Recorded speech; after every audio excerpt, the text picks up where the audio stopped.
We got a huge batch of new Soulframe information at TennoCon, and the game is already so much fun, but it is moving in an even more exciting direction.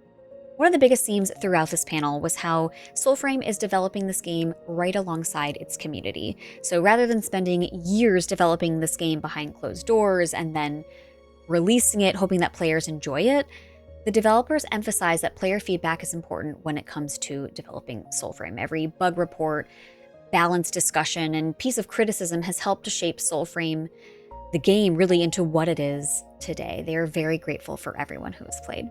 The panel then dove into its first update. We got a closer look at the future of itemization and crafting. They explained that as your crafting abilities improve, you will rely less on RNG, and instead you'll eventually be able to extract tempers from equipment and build exactly the legendary weapon that you're aiming for. This gives players much more control over their gear and progression. Story was another major focus during this panel. The developers revealed that the characters you meet throughout your journey in Alka will continue expanding the world's narrative in different ways, which includes a new Raven companion, which looks amazing, by the way. They also said that the latest demo showcases new characters and new gameplay systems. This demo was actually showcased later in the day after the Devstream. One question players have been asking for quite a while now finally also got an answer. Yes, mounts are coming to the game sometime in fall-ish 2026. Rather than simply finding your mount or buying a mount from a vendor or anything like that, you'll actually be able to raise your own pup into a full-grown wolf before then taking it into other cooperative activities with other players and their wolves in the game. This system unlocks after you have completed a specific fable, is what it sounded like during the panel. And I think this is really interesting because it makes it feel like a very well-earned mount, as opposed to some games where you just unlock a system in a game and you go to a vendor, you buy your mount. There seems to be a bit more meaning behind the wolf mount that we will use in Soulframe. And for players who enjoy making some darker moral choices in games, the developers showcased a new pact called Vadagar.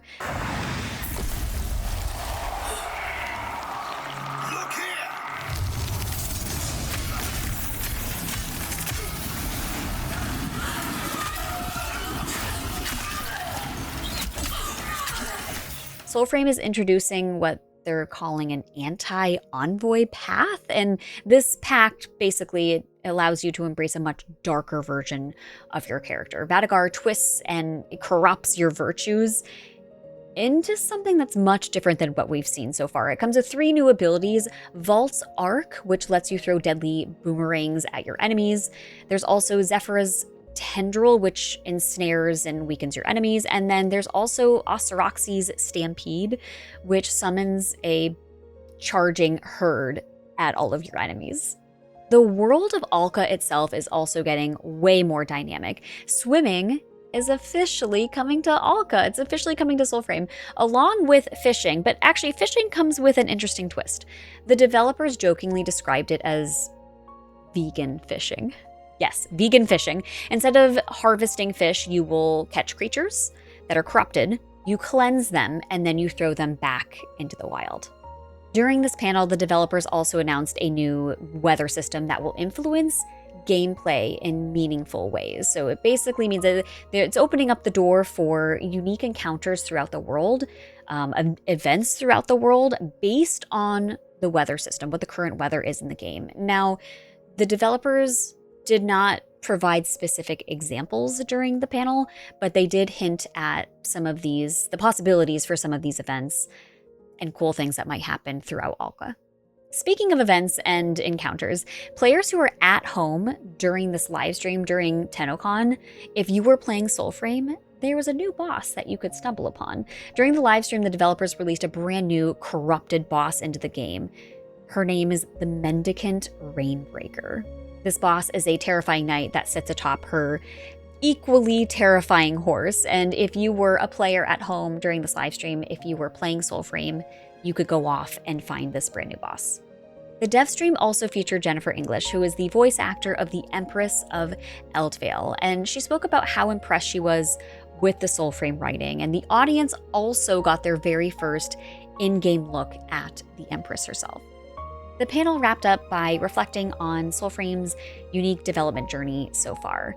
They reminded players that this game has been growing in the public for years. It is still technically, at the time of this video, a game that is pre-alpha.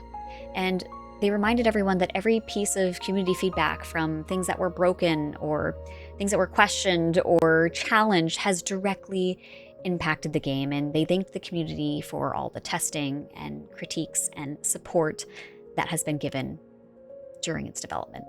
The panel ended with one last teaser, which was a demo that actually premiered later in the day during Tenno Live. But during this dev stream, they did show a little bit of the beginning of that demo, which was about 30 minutes long.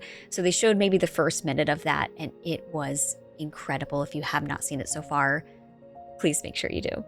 Overall, this was one of the biggest Soulframe updates we've seen in a little while. Between changes to crafting, the introduction of mounts, the darker pact Vadagar, dynamic weather, vegan fishing, new abilities, the new corrupt boss, the mendicant Rainbreaker, it's clear that the team has some really exciting things coming to the game. What are you most excited about from this dev stream or from the Soulframe demo at TennoCon? And if you liked this recap, please consider leaving a comment, a like, and please consider subscribing for more Soulframe news.